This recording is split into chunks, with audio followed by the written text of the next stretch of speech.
Hello. Madam table आडवा दिसतोय madam. हा, ते तसंच येतोय.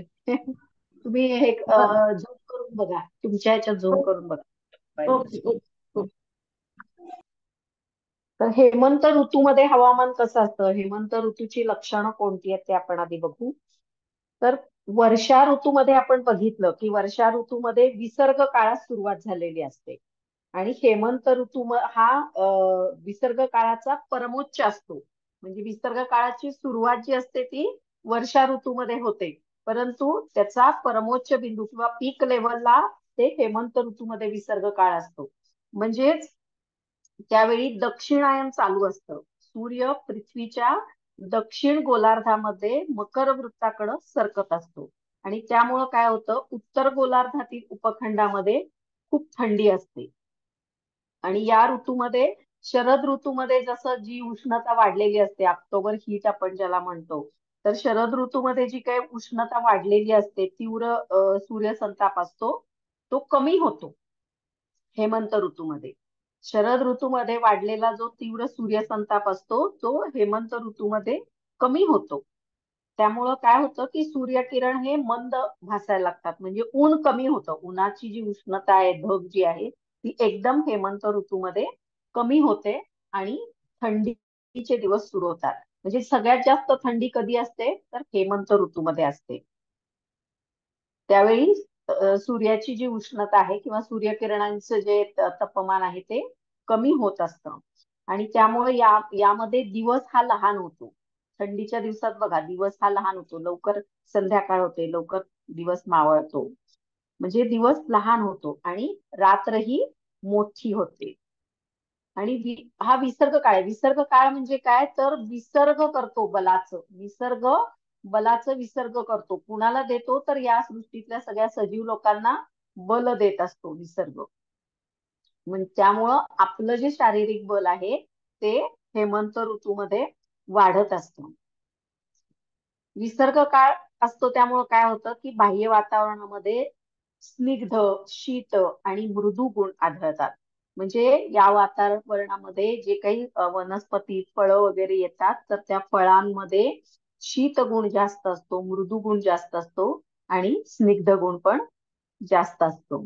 आणि या बाह्य वातावरणाच्या परिणाम स्वरूप, म्हणजे बाहेर जी काही खूप थंडी असते, त्यामुळं शरीरामध्ये सुद्धा हेच गुण वाढीला लागून शरीर बल वाढू लागतं. आता वर्षा, शरद आणि हेमंत या तीन ऋतूत विसर्ग काळ असल्यामुळं शरीर बल हे वाढतं. हे जरी खरं असलं तरी सुद्धा वर्षा ऋतूमध्ये वात प्रकोप होतो, शरद ऋतूमध्ये पित्त प्रकोप होतो आणि त्यामुळे वेगवेगळे रोग हे उत्पन्न होत असतात. परंतु या उलट स्थिती ही हेमंत ऋतूमध्ये असते. म्हणजे काय आहे, तर त्यामध्ये वात प्रकोप, पित्त प्रकोप हा होत नाही. परंतु दोषांची समस्थिती असते. कोणत्याच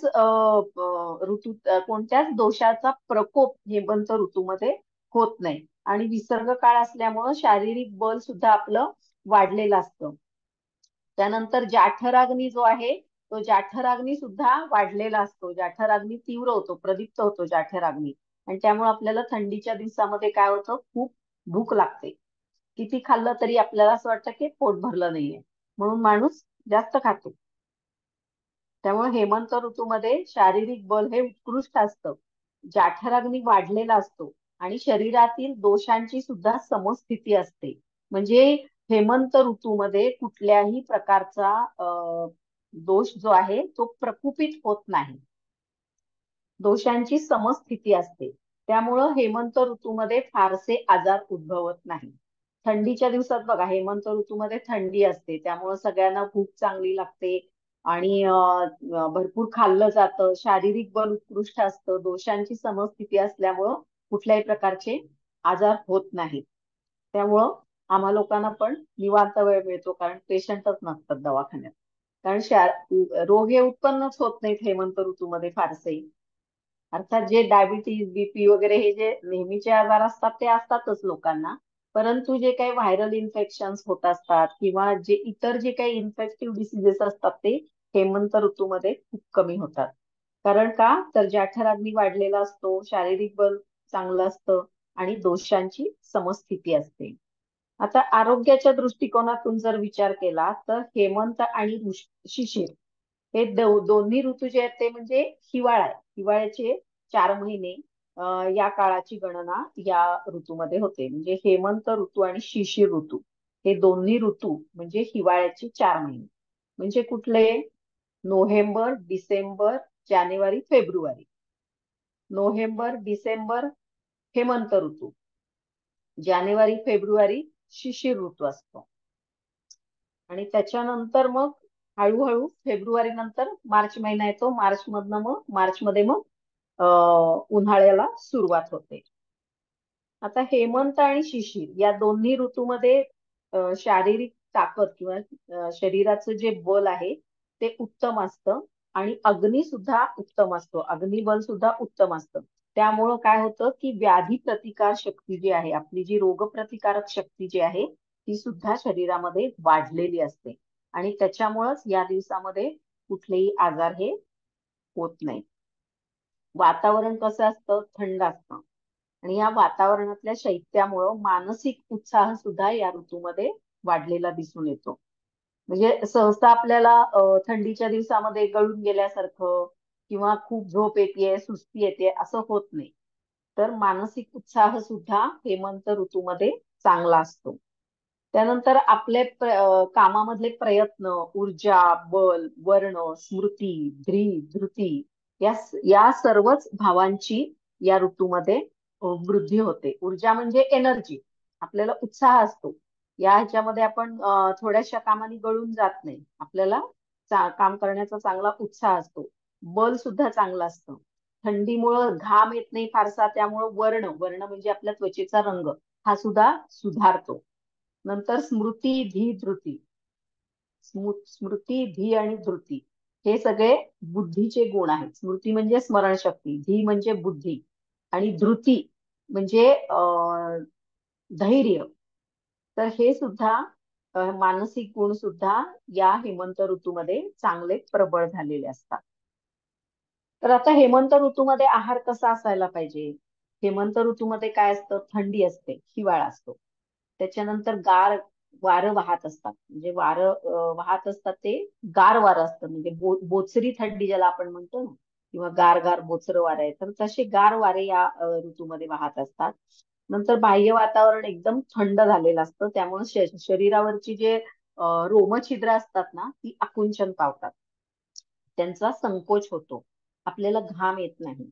त्यामुळं शरीरातल्या उष्णतेचं त्वचेद्वारे जे बाहेर बहिक्षेपण जे आहे, त्वचेद्वारे जी शरीरातली उष्णता बाहेर फेकली जाते ती बाहेर फेकली जात नाही. कारण बाह्य मार्गाचा किंवा त्वचारंध्राचा संकोच झाल्यामुळं त्वचेद्वारे बाहेर जी उष्णता टाकली जाते ती टाकली जात नाही. उष्णतेचं जे बहिक्षेपण असतं ते थांबतं आणि त्यामुळं काय होतं, तर ती जी शारीरिक उष्णता आहे ती सगळी जठरामध्ये संचित व्हायला लागते आणि त्यामुळं जाठराग्नी हा अधिकाधिक प्रदीप्त होतो. त्यामुळं आपली भूक वाढते आणि अधिक आहाराची इच्छा आपल्याला उत्पन्न होते. म्हणून थंडीच्या दिवसामध्ये खूप भूक लागत असते. का? तर आपल्या त्वचेची जी रोमछिद्र आहे ती आकुंचन पावतात. त्यामुळं त्वचेद्वारे शरीरातली उष्णता जी बाहेर पडते ती थांबते. मग ती उष्णता बाहेर पडणं थांबल्यामुळे ती कुठे जाते? मग पोटात जाते, कोष्ठामध्ये जाते, जठरामध्ये जाते आणि जठराग्नी प्रदीप्त होतो आणि आपल्याला खूप भूक लागते. आणि भूक जास्त लागल्यामुळं आपली आहार घेण्याची जी इच्छा आहे ती सुद्धा जास्त वाढते. त्यामुळे आपण जास्त जेवण करतो. आता अशा वेळी काय करायला पाहिजे? तर मात्रा गुरु आणि प्रकृती गुरु असा आहार असला पाहिजे. तर मात्रा गुरु आणि प्रकृती गुरु म्हणजे काय? तर मात्रा गुरु म्हणजे अधिक मात्रेमध्ये आणि प्रकृती गुरु म्हणजे पचण्यास जड. मात्रा म्हणजे काय?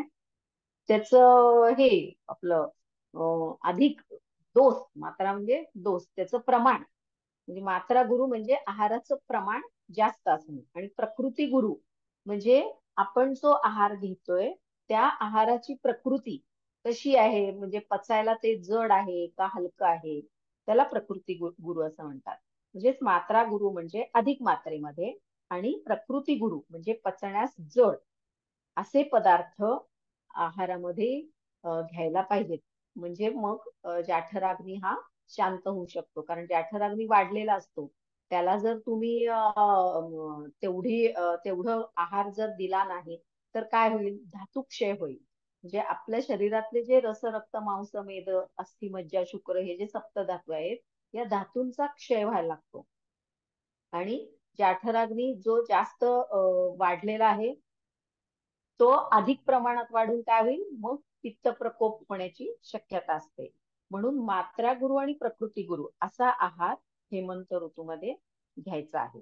म्हणजे पचायला पण तो जड पाहिजे आणि त्याचं प्रमाण सुद्धा जास्त पाहिजे. म्हणून मांसाहार, अंडी, पनीर सारखे जड पदार्थ हे थंडीमध्ये जास्त प्रमाणात खाल्ले जातात. गोड पदार्थ जे असतात म्हणजे गाजराचा हलवा, दुधी भोपळ्याचा हलवा ह्याच्यामध्ये काय करतो आपण? खवा घालतो. आणि खवा हा पचायला जड असतो. इतर वेळी आपण असे पदार्थ खाल्ले तर ते पूर्णपणे व्यवस्थित पचले जात नाहीत. पण या ऋतूमध्ये, हेमंत ऋतूमध्ये प्रकृती गुरु आणि मात्रा गुरु दोन्ही प्रकारचा आहार सहजपणे पचतो. म्हणून असा आहार हेमंत ऋतूमध्ये घ्यायला पाहिजे. नाहीतर काय होतं? वाढलेला जो जठराग्नी असतो तो शरीरातल्याच धातूंचं पचन करण्याची शक्यता असते आणि त्यामुळं शारीरिक हानी उत्पन्न होऊ शकते. आता रक्तधातूची हानी झाली तर काय होईल? अॅनिमिया होईल, हिमोग्लोबिन कमी होईल. मांसधातूचा जर क्षय झाला तर मग मसल पेन किंवा मसल्स मध्ये असे क्रॅम्प्स येणं असे आजार होऊ शकतात. म्हणून आहार हा भरपूर आणि पचायला जड जो असतो तो घ्यायला पाहिजे. म्हणजे थोडक्यात काय तर प्रोटीन्सचं प्रमाण आपण आहारामध्ये वाढवायला पाहिजे. कारण प्रोटीन्स हे पचायला जड असतात. यानंतर कोणत्या रसाचा आहार घ्यायला पाहिजे? तर आहारामध्ये मधुर रस, आम्ल रस आणि लवण रस हे अधिक प्रमाणात यायला हवे. मधुर म्हणजे गोड, आम्ल म्हणजे आंबट, लवण म्हणजे खारट. तर मधुर, आम्ल आणि लवण या रसाचे पदार्थ अधिक प्रमाणामध्ये आहारात घ्यायला पाहिजे. म्हणजे याशिवाय तेल, तूप, लोणी अशा स्नेहद्रव्यांचं प्रमाण सुद्धा वाढवायला पाहिजे. म्हणून आपल्याकडं तिळगुळ खाण्याची पद्धत आहे. संक्रांत हा सण हेमंत ऋतूमध्ये येतो आणि त्यावेळी आपण तिळगुळ खातो. आता गुळ हा मधुर रसात्मक आहे आणि तीळ जे आहेत ते स्निग्ध आहेत. तर ते ह्या ऋतूमध्ये आपण खातो. नंतर गहू, उडीद, साखर, दूध, तेल, तूप या सगळ्याचा आहारामध्ये समावेश करायला पाहिजे. त्याच्यानंतर प्रकृती गुरु म्हणजे ज्याच्यामध्ये प्रोटीन्स जास्त आहेत असे पदार्थ प्रकृती गुरु म्हणजे पचायला जड असतात. तर ते पदार्थ घ्यायला पाहिजे. आता ते ते कशामध्ये असतात? तर सगळ्या प्रकारचा मांसाहार आणि सगळ्या प्रकारची कडधान्य हे प्रकृती गुरु म्हणजे पचायला जड आहे. तर ते या ऋतूमध्ये जास्त खाल्ले पाहिजेत. आता त्याच्यासाठी काय मांसाहाराला मासे आले, त्यानंतर तूर, मूग, मटकी, वाटाणा, हरभरा, चवळी या प्रकारची कडधान्य वापरली पाहिजेत. त्यानंतर भुईकोहळा, बटाटा, रताळी, कांदा यासारखी कंदमुळं, नंतर नवलकोल, दोडका, पडवळ, वांगी, मुळा इत्यादी भाज्या सुद्धा या ऋतूमध्ये विशेष पथ्यकर अशा आहेत. आता या ऋतूमध्ये बघा तुम्ही बाजारामध्ये सगळ्या प्रकारच्या भाज्या या भरपूर प्रमाणात येत असतात. याशिवाय सगळ्या प्रकारची फळं आणि ती पण चांगल्या क्वालिटीची येतात. आता पपई, त्याच्यानंतर सीताफळ, त्याच्यानंतर स्ट्रॉबेरी, अंजीर, अ, या द्राक्ष हे सगळी फळं या ऋतूमध्ये येत असतात आणि ती सगळी खायला पाहिजे. त्याच्यानंतर तेल आणि तुपाचा वापर करून तळलेले पदार्थ खाणं सुद्धा या ऋतूमध्ये इष्ट आहे. म्हणजे या ऋतूत तुम्ही तळलेले पदार्थ जर खाल्ले तर ते बाधत नाहीत. तुम्ही खाऊ शकता गोड पदार्थ, तळलेले गोड पदार्थ किंवा तळलेले तिखट पदार्थ इतर ऋतूत फारसे पचत नाहीत, त्यांना त्रास होतो. परंतु या ऋतूमध्ये तुम्ही जे काय तेल तुपाचा वापर करून तळलेले पदार्थ खाल ते सहजपणे पचून जातात. त्यानंतर मसाल्याचे सर्व पदार्थ सुद्धा या ऋतूमध्ये हितकर असतात. मांसाहार हितकर असतो. आता जे लोक मांसाहार करत नाहीयेत त्यांनी काय करायला पाहिजे? तर मांसाहार न करणाऱ्यांनी धारोष्ण दूध, दही, लोणी, तूप, मलई याचा अगदी यथेच्छ समाचार घ्यावा, यथेच्छपणे हे पदार्थ खावेत. इतर ऋतूत खाऊ नयेत पण या ऋतूमध्ये खायला हवेत. नंतर बासुंदी, खवा, पेढे, गुलाबजाम, बर्फी हे दुधापासून बनवलेले पदार्थ सुद्धा खायला पाहिजे. त्यानंतर फळं म्हणजे द्राक्ष, मनुका, सफरचंद, नंतर केळी, चिक्कू, कवठ सुद्धा या ऋतूमध्येच येत असतं. नारळ, पेरू, डाळिंब, त्यानंतर जर्दाळू, खारीक, पिस्ता, काजू, बदाम यासारखी ड्रायफ्रुट्स हे असे सगळे पदार्थ या ऋतूमध्ये खायला पाहिजे. तुम्ही जे काही खाल ते सगळं या ऋतूमध्ये सहजपणे पचून जातं आणि त्यामुळे आपलं शारीरिक बळ वाढतं. आता शरद ऋतूमध्ये काय होतं की शरद ऋतूमध्ये परिपक्व झालेलं ताजं आणि नवीन तयार झालेलं धान्य जे आहे ते इतर ऋतूमध्ये पचण्यास जड म्हणून निषिद्ध सांगितलेलं आहे. परंतु या ऋतूमध्ये जाठराग्नी प्रदीप्त असल्यामुळं हे नवीन धान्य सुद्धा आपल्याला सहजपणे पचू शकतं. आता तांदूळ याच ऋतूमध्ये येतो. नवीन तांदूळ जो येतो तो याच ऋतूमध्ये येतो. तो नवीन तांदूळ इतर ऋतूमध्ये खाल्ला तर तो पचायला जड जातो, परंतु हेमंत ऋतूमध्ये नवीन धान्य सुद्धा सहजपणे पचू शकतं. त्यामुळे नवीन धान्य सुद्धा या ऋतूमध्ये खावं. नंतर हेमंत ऋतूमध्ये रात्र ही मोठी असते आणि दिवस लहान असतो. सूर्य उशिरा उगवतो आणि लवकर मावळतो. त्यामुळं रात्र मोठी आणि दिवस लहान असतो. त्यामुळं काय होतं की रात्र मोठी असल्यामुळं जास्त वेळ आपलं पोट रिकामं राहतं आणि सकाळी उठल्याबरोबर आपल्याला भूक लागते. म्हणून या ऋतूत सकाळी उठल्यावर नाश्ता करायला पाहिजे, ब्रेकफास्ट केला पाहिजे आणि तो सुद्धा पोटभर केला पाहिजे. आणि सकाळची सगळी आपली नित्यकर्म आटोपल्यानंतर पहिल्यांदा पोटभर न्याहारी करावी आणि मगच इतर कामांकडे वळावं असं स्वस्त वृत्तामध्ये सांगितलेलं आहे. यानंतर पाणी. आता हेमंत ऋतूत आहारावर कोणतंच बंधन नाहीये, परंतु तसंच पाण्यावर सुद्धा नसतं. थंडी जरी असली तरी सुद्धा आपल्याला जेवढी तहान असेल तेवढं पाणी प्यायला पाहिजे. नंतर स्नानासाठी आपण गरम पाणी वापरलं पाहिजे आणि पिण्यासाठी सुद्धा गरम पाणी वापरलं पाहिजे, कारण खूप थंडी असते आणि अशा थंडीच्या दिवसात जर तुम्ही खूप गार पाणी, माठातलं पाणी, फ्रीज मधलं पाणी जर पिलं तर त्यामुळं घशाला त्रास होण्याची शक्यता असते.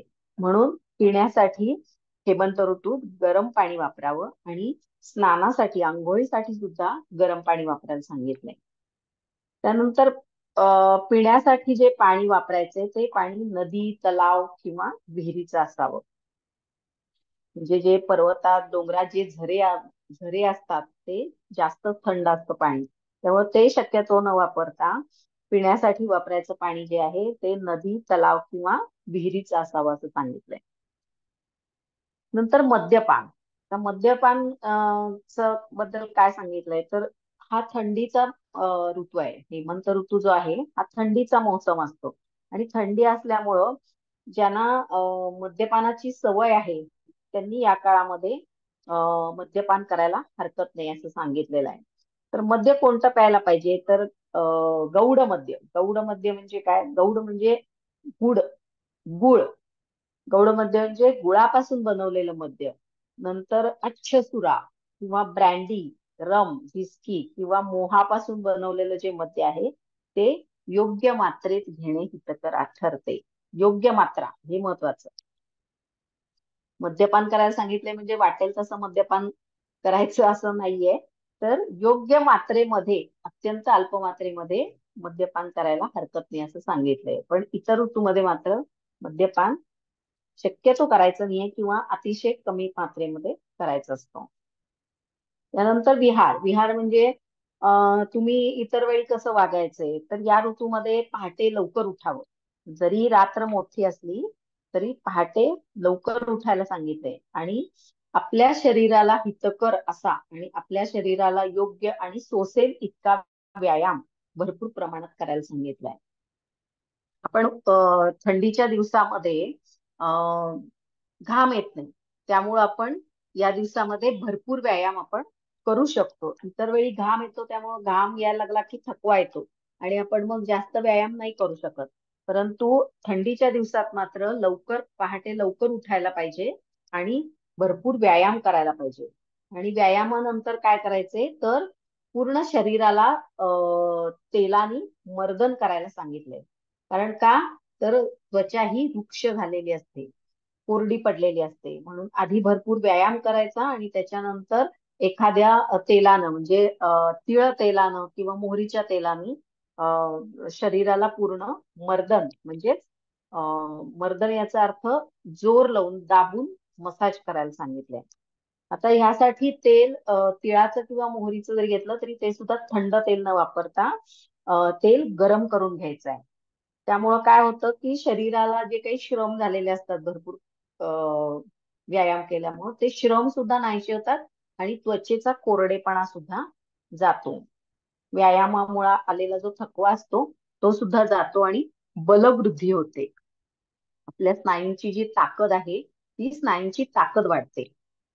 आणि त्यानंतर काय करायचंय, आधी लवकर उठायचं, व्यायाम करायचा, नंतर स्नेहाने मर्दन करायचं आणि त्याच्यानंतर तो अंगाला लावलेला जो स्नेह आहे किंवा मसाजचं जे तेल आहे ते जेवढं त्वचेमध्ये मुरेल तेवढं मुरेल आणि जे एक्स्ट्राचं जे तेल आहे ते सगळं निघून जावं यासाठी कषाय रसाच्या द्रव्यांची चूर्ण शरीरावर चोळायला सांगितलेली आहे. कषाय कषाय म्हणजे तुरट तुरट रसाची जी चूर्ण आहे ती शरीरावर चोळायला सांगितलेली आहे, जेणेकरून जास्तीचा जो स्नेह आहे शरीरावरचा किंवा त्वचेवरचा तो निघून जाईल. त्याला काय म्हणतात? चूर्ण शरीरावर चोळणे याला काय म्हणतात? आपण दिनचर्येमध्ये बघितलंय.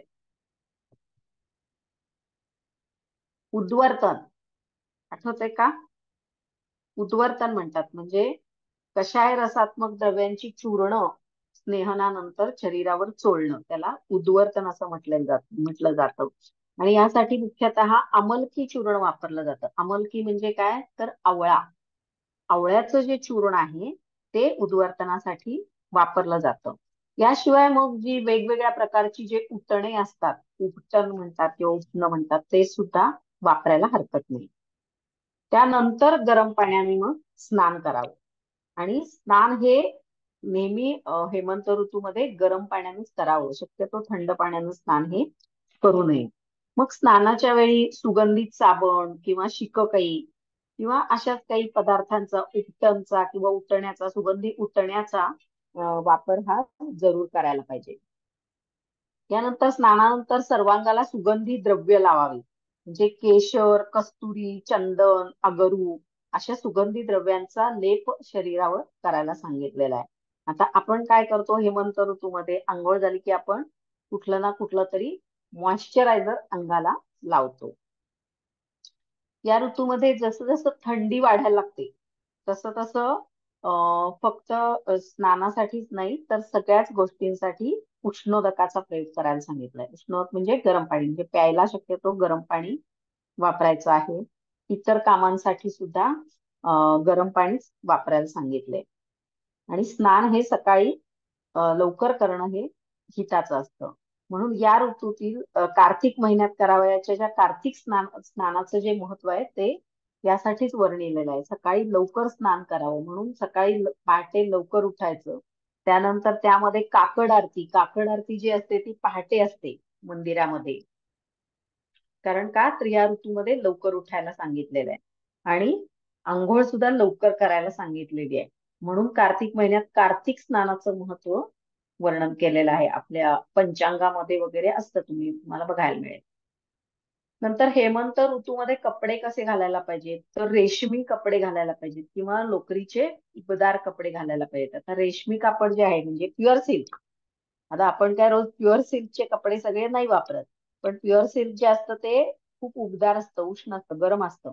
म्हणून ते इतर वेळी आपण घातलं तर भयंकर उकडतं. परंतु या ऋतूत जर रेशमी कपडे आपण घातले तर उलट जास्त चांगलं वाटतं, उबदार वाटतं. याशिवाय फार थंडी असेल तर लोकरीचे उबदार कपडे वापरायला पाहिजे. आणि शरीराचा जास्तीत जास्त भाग हा झाकला जाईल अशा प्रकारचे कपडे असणं आवश्यक आहे.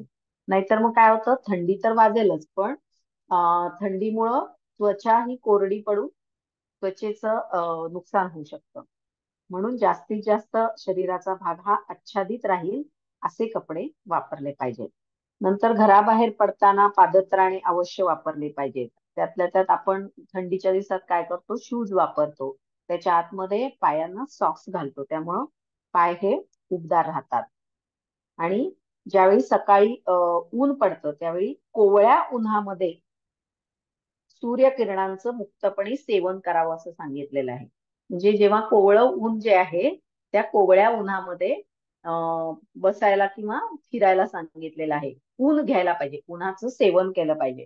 त्यामुळं काय होतं, उन्हाच्या सेवनामुळं त्वचेच्या खाली व्हिटॅमिन डी तयार होत असतं.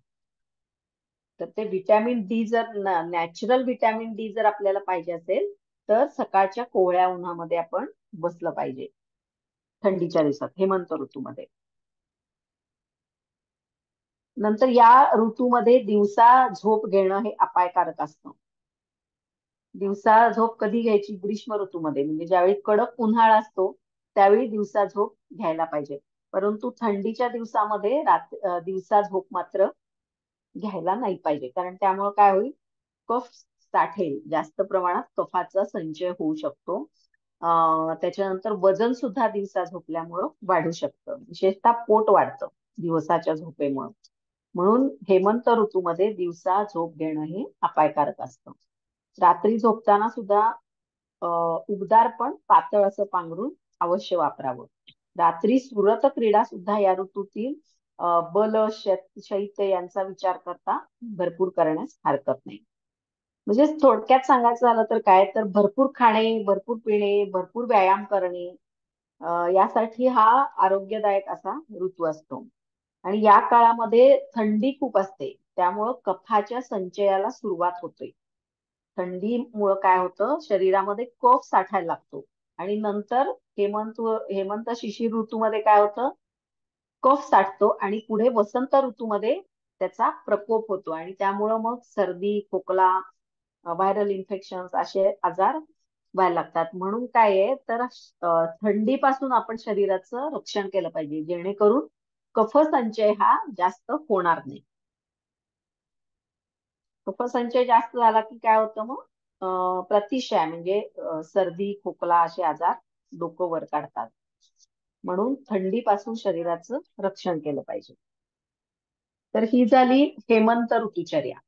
त्यानंतर शिशिर ऋतुचर्या. आता हेमंत ऋतू आणि शिशिर ऋतू मधलं हवामान साधारणपणे सारखंच असतं, परंतु थोडासा त्याच्यामध्ये फरक आहे.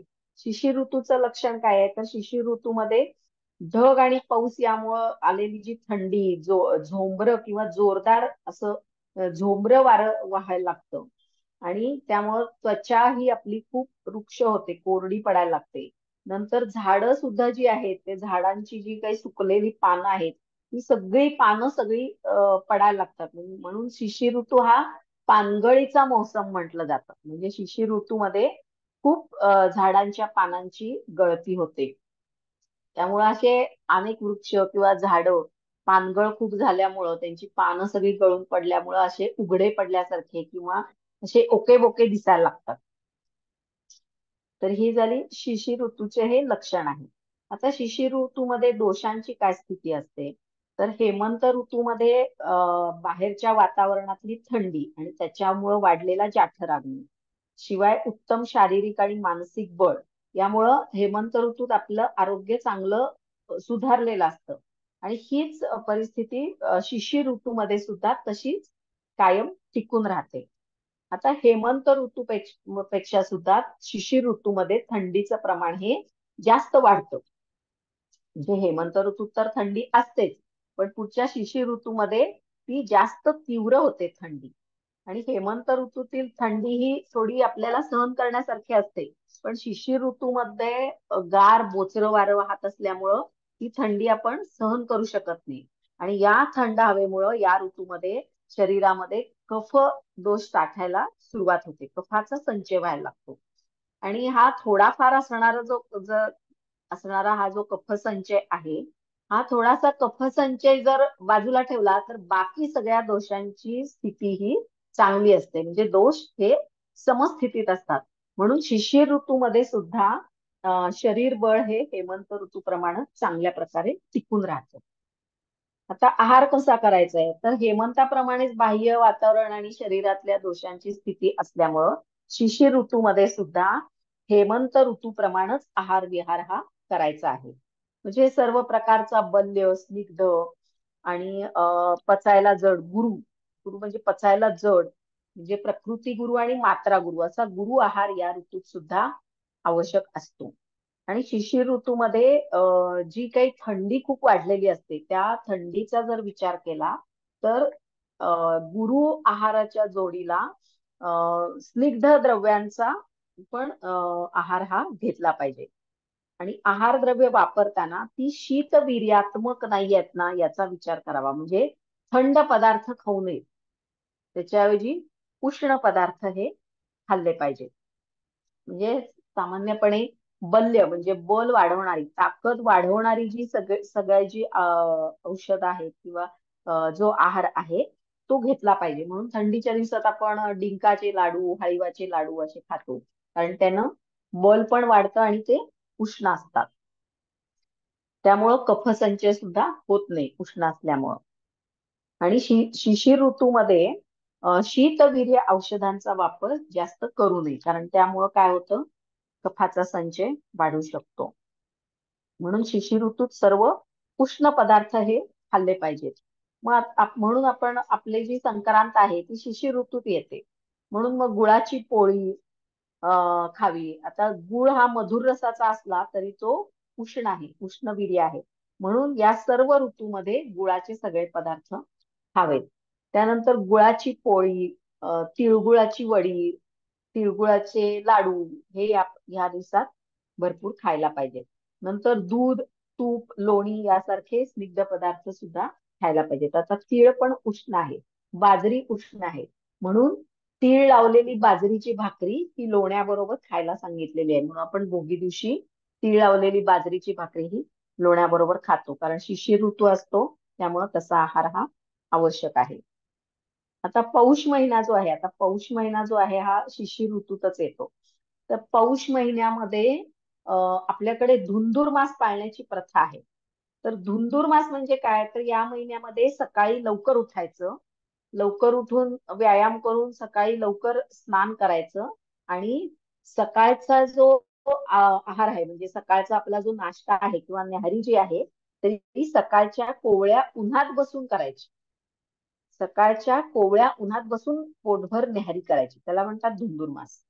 आणि या आहारामध्ये मग गुळाची खिचडी, गुळाची पोळी, वांग्याचं भरीत, तीळ लावलेली बाजरीची भाकरी, लोणी असे सगळे पदार्थ या धुंधुरमासात खायचे असतात. आपण आता असे पदार्थ फक्त भोगी दिवशी एकदाच खातो, परंतु ते पूर्ण शिशिर ऋतूमध्ये स्वस्त वृत्तामध्ये खायला सांगितलेले आहेत.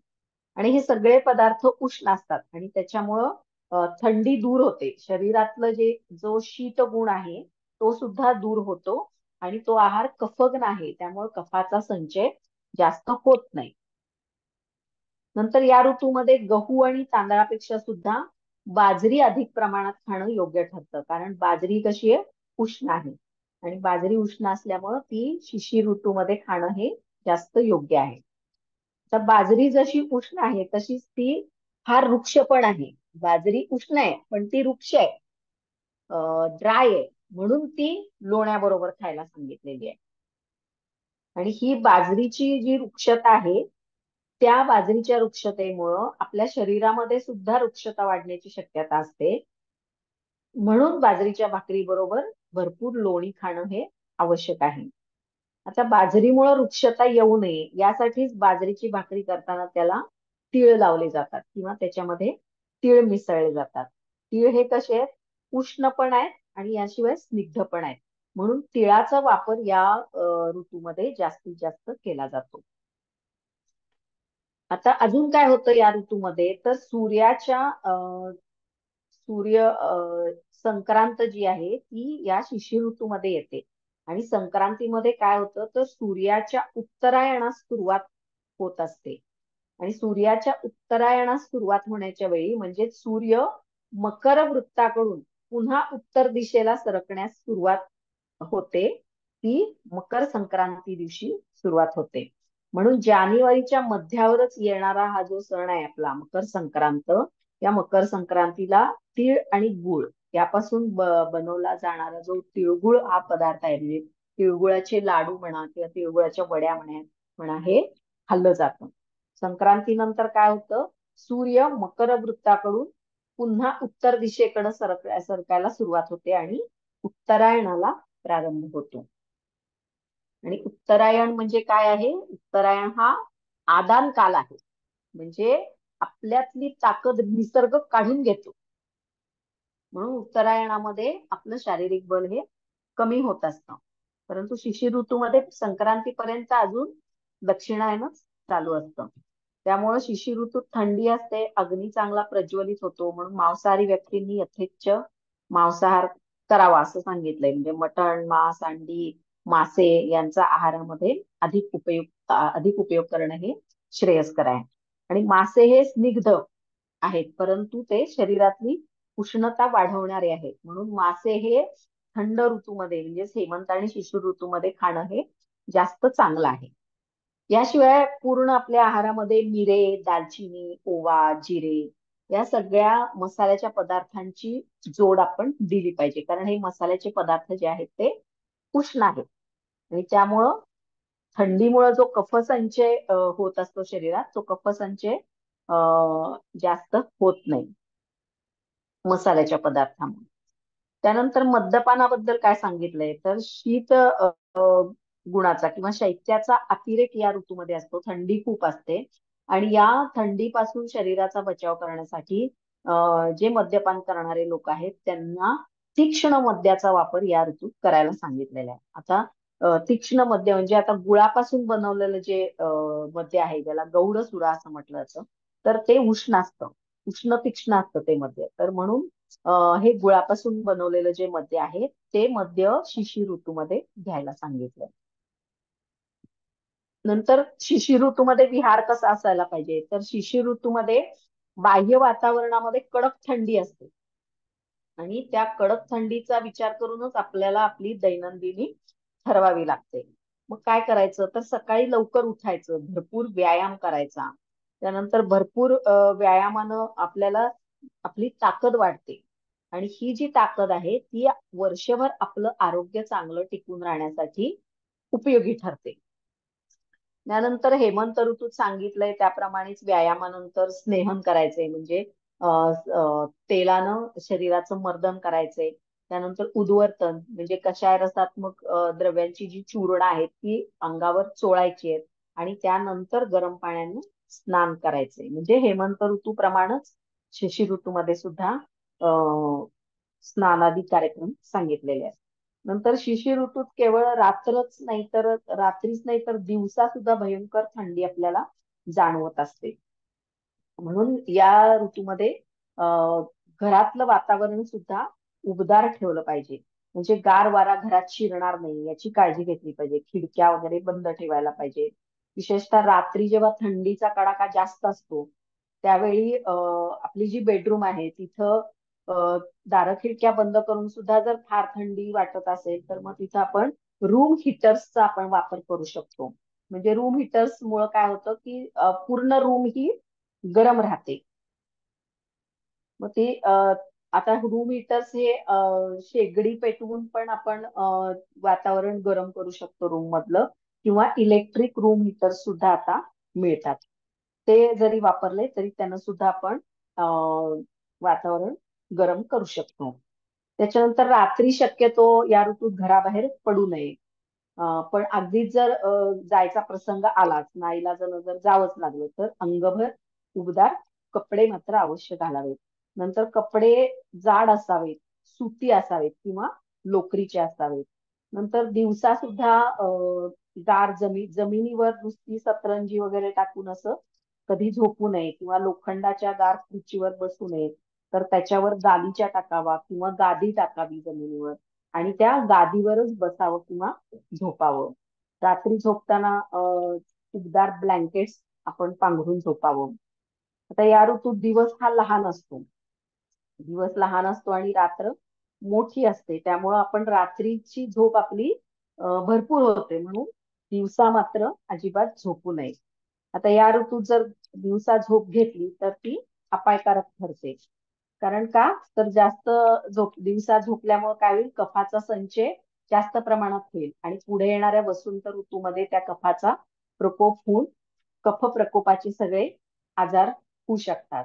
दुसरी गोष्ट म्हणजे आपण जाठराग्नी प्रदीप्त असल्यामुळं आपण खूप खात असतो. जड आणि स्निग्ध पदार्थ खूप खात असतो आणि अशा वेळी जर तुम्ही दिवसा झोपलात तर मग वजन पण खूप वाढेल. म्हणून या ऋतूमध्ये शक्यतो दिवसा अजिबात झोपू नये. आता खूपच जर थंडी असेल तर त्यामुळे कफसंचय होऊन काही वेळा काही लोकांना सर्दी, खोकला असे आजार उत्पन्न होण्याची शक्यता असते, पण ते लगेच बरे सुद्धा होतात आणि फारसे आजार या ऋतूमध्ये होत नाहीत. हेमंत ऋतूमध्ये पण होत नाहीत आणि शिशिर ऋतूमध्ये सुद्धा फारसे आजार होत नाहीत, कारण दोषांची जी स्थिती आहे ती स्थिती चांगली असते, समस्थितीत असतात दोष. आता पुढचा जो ऋतू येतो तो म्हणजे वसंत ऋतू. तर वसंत ऋतू म्हणजे उन्हाळ्याची सुरुवातच असते. आता फेब्रुवारी महिना आपला, आता वसंत ऋतूला आपल्याकडे सुरुवात झालेलीच आहे. थोडं ऊन पडायला आणि उकडायला, गरम व्हायला सुरुवात आपल्याकडं झालेली आहे. तर त्यामुळे आता कॅलेंडर प्रमाणे जरी वसंत ऋतू सुरू झाला नसला तरी आता बाहेरच्या वातावरणाचा जर विचार केला तर आता आपल्याकडं वसंत ऋतू सुरू व्हायला लागलाय. आता वसंत ऋतूचं काय लक्षण आहे, तर वसंत ऋतूची सुरुवात म्हणजे उन्हाळ्याची सुरुवात. वसंत ऋतू हा सगळ्यात पहिला ऋतू आहे उन्हाळ्यातला आणि या कालखंडात थंडी संपून वातावरणात हळूहळू उष्णता वाढायला लागते. म्हणजे आता शिशिर ऋतूत मकर संक्रांत येते आणि मकर संक्रांतीपासून उत्तरायण सुरू झालेलं असतं आणि उत्तरायणाचा काळ असल्यामुळे काय होतं, तर दिवस हा हळूहळू वाढायला लागतो आणि रात्र हळूहळू कमी व्हायला लागते. म्हणजे दिवस मोठा व्हायला लागतो हळूहळू आणि रात्रही हळूहळू छोटी व्हायला लागते आणि वातावरणातली सुद्धा उष्णता ही हळूहळू वाढत असते. आता शिशिर ऋतूमध्ये कडाक्याची थंडी जेव्हा शिशिर ऋतूमध्ये पडते त्यावेळी सगळ्या झाडांची पानं गळून पडलेली असतात. पानगळीमुळं झाडांची पानं सगळी गळून गेलेली असतात. सगळे वृक्षवेली अशा ओक्या बोक्या पर्णहीन बनलेल्या असतात. परंतु वसंत ऋतूमध्ये थंडी कमी होत जाऊन थोडीशी उष्णता वाढायला लागती. त्यामुळं काय होतं, सगळ्या झाडांना नवीन पालवी फुटायला लागते, नवीन पानं फुटायला लागतात आणि थोड्याच दिवसात वसंत ऋतूत सगळी सृष्टी ही हिरवीगार होते. नवीनच फुटलेल्या पालवीमुळं काय होतं, सगळे वृक्ष, झाडं, वेली ह्या सगळ्या अशा हिरव्यागार दिसायला लागतात, नवीन पानं त्याला येतात. त्यामुळं काय होतं, याच वेळी मग नवीन फुलं वगैरे यायला सुद्धा सुरुवात येते. फुलांना बहर येतो. म्हणजे आता आंब्याची जी झाडं असतात तर त्या आंब्याच्या झाडाला मोहर येतो आणि त्या मोहराचा सुगंध सुद्धा सगळीकडे दरवळत असतो. नंतर अशोक, फणस यासारख्या वृक्षांना सुद्धा फुलं यायला लागतात. आपले जे मोगरा किंवा मोगरा, चमेली, जास्वंद, गुलाब या सगळ्या झाडांना सुद्धा खूप फुलांचा बहर यायला लागतो. बकुळीच्या फुलांना सगळ्यात जास्त बहर येतो आणि त्यामुळं सगळं वातावरण हे सुगंधित होऊन जातं. आणि या अशा आल्हाददायक अशा सुगंधी वातावरणामध्ये कोकिळेचे आवाज, कोकिळेचं मधुर पूजन सुद्धा या ऋतूमध्ये आपल्याला ऐकायला मिळतं. आणि केवळ आंबाच नाही तर सगळ्याच वनस्पती या हिरव्यागार होतात नवीन पानं फुटल्यामुळं आणि त्यामुळं सगळं वातावरण हे अतिशय प्रसन्न असतं. म्हणजेच हा ऋतू, हा जो आहे ऋतू, वसंत ऋतू, हा सगळ्या सृष्टीला नवसंजीवन देणारा ऋतू आहे असं समजलं जातं. म्हणूनच वसंत ऋतूला ऋतुराज असं संबोधलं जातं. कारण या वातावरणामध्ये थंडी कमी झालेली असते आणि उन्हाळा अजून जास्त वाढलेला नसतो. त्यामुळं खूप थंडी पण नाही, खूप उन्हाळा पण नाही, अशा प्रकारचं सुखद वातावरण असतं. पानगळ झालेले जे वृक्ष आहेत त्याला नवीन पालवी फुटते, फुलांना बहार येतो, सगळे झाडं हिरवीगार होतात. म्हणून या ऋतूला, वसंत ऋतूला ऋतुराज असं संबोधलं जातं. आता ह्या ऋतूमध्ये दोषांची स्थिती कशी असते, तर शिशिर ऋतूतली जी कडक थंडी असते ती कडक थंडी ही हळूहळू ओसरायला लागते. गारवा थोडा असतो, परंतु खूप जी थंडी असते तशी थंडी आता राहत नाही. हळूहळू थंडी कमी व्हायला लागते. म्हणजे या ऋतूचा जो सुरुवातीचा जो कालखंड आहे वसंत ऋतूचा, हा रम्य असतो. म्हणजे हळूहळू उकाडा वाढत जातो, परंतु खूप उन्हाळा किंवा खूप उकाडा नसतो आणि थंडी ही हळूहळू कमी व्हायला लागते. त्यामुळं थंडी पण खूप नसते. त्यामुळं एक प्रकारचं आल्हाददायक आणि सुखद असं वातावरण वसंत ऋतूमध्ये असतं. आणि शिशिरातल्या कडक थंडीमुळं वाढलेल्या मधुर स्निग्ध गुणामुळं शरीरामध्ये कफाचा संचय झालेला असतो. आणि या संचित कफाचं बाहेरच्या वातावरणात उष्णता वाढल्यामुळं त्या संचित कफाचं विलयन व्हायला लागतं. म्हणजे तो कफ जो आहे तो विरघळायला लागतो, म्हणजे तो पातळ व्हायला लागतो. आणि वसंतातल्या वाढत्या सूर्यसंतापामुळे काय होतं, हा घट्ट जो कफ आहे तो कफ हा पातळ होतो, त्याला द्रवता येते आणि त्यामुळं कफाचा प्रकोप होतो. म्हणून या काळामध्ये अनेक कफ प्रकोपजन्य असे आजार व्हायला लागतात. म्हणजे कफाचं जे मुख्य स्थान काय आहे, तर आपला श्वसन मार्ग, श्वसन संस्था जी आहे ती श्वसन संस्था ही कफाचं मुख्य स्थान आहे. तर मग या कफाचा प्रकोप झाल्यामुळं या श्वसन संस्थेचे जे अनेक आजार आहेत ते या काळात वाढलेले दिसतात. म्हणजे दमा, ज्या लोकांना दम्याचा त्रास असतो तर ते दम्याच्या लोकांना या वसंत ऋतूमध्ये जास्त दम्याचे अटॅक येतात. नंतर सर्दी, खोकला, फ्ल्यू, व्हायरल इन्फेक्शन हे आजार या ऋतूमध्ये वाढायला लागतात. कारण हेमंत आणि शिशिर ऋतूमध्ये शरीरामध्ये थंडीमुळे कफाचा संचय झालेला असतो आणि वसंत ऋतूत वाढलेल्या उष्णतेनं तो कफ पातळ होतो आणि कफाचा प्रकोप होतो. म्हणून सर्दी, खोकला, दमा असे श्वसन संस्थेचे आजार या ऋतूमध्ये जास्त आपल्याला बघायला मिळतात. त्यानंतर यात जी लहान मुलं आहेत त्यांना जास्त त्रास होतो, किंवा जे वृद्ध लोक आहेत, विशेषतः ज्यांना डायबिटीसचा आजार आहे, त्यांना जास्त करून इन्फेक्शन्स या काळामध्ये होत असतात. नंतर याच काळामध्ये अग्निमांद्य सुद्धा निर्माण होत असतं. म्हणजे हेमंत शिशिर ऋतूमध्ये बाहेरचं वातावरण थंड असतं आणि आपला जाठराग्नी हा प्रदीप्त झालेला असतो. परंतु पुढे वसंत ऋतू येतो आणि अग्नी बाहेरच्या वातावरणातली उष्णता वाढते आणि आपला जो जाठराग्नी आहे तो मंद होतो. त्यामुळं भूक पण कमी होते आणि शिवाय त्याच वेळी कफ प्रकोप पण झालेला असतो. म्हणून अग्निमांद्य आणि कफ प्रकोप यांच्या जोडीलाच यावेळी असणाऱ्या आदान कालामुळं शारीरिक दौर्बल्य सुद्धा यामध्ये ऍड होतं आणि अनेक प्रकारचे आजार उत्पन्न होतात. म्हणजे दक्षिणायनामध्ये विसर्ग काळ असतो तेव्हा आपलं शरीर बल चांगलं असतं आणि आता संक्रांतीपासून उत्तरायण सुरू होतं. उत्तरायणामध्ये आदान काल असतो म्हणून आपलं शारीरिक बल कमी होतं, शारीरिक दौर्बल्य वाढलेलं असतं. आणि या वाढलेल्या वसंत ऋतूतल्या वाढलेल्या उष्णतेमुळे काय होतं, आळस येतो. या उष्णतेमुळे आपल्याला खूप आळस येतो, काम करायला काही उत्साह राहत नाही, ताकद राहत नाही, मनोदैन्य उत्पन्न होतं. मनोदैन्य म्हणजे सुस्ती येते एक प्रकारची, कुठलंच काम करायला उत्साह वाटत नाही, काही काम करावं वाटत नाही, अंगात आपल्या ऊर्जा वाटत नाही. म्हणून आलस्य आणि मनोदैन्य उत्पन्न होतं असं या स्वस्तवृत्तामध्ये सांगितलेलं आहे.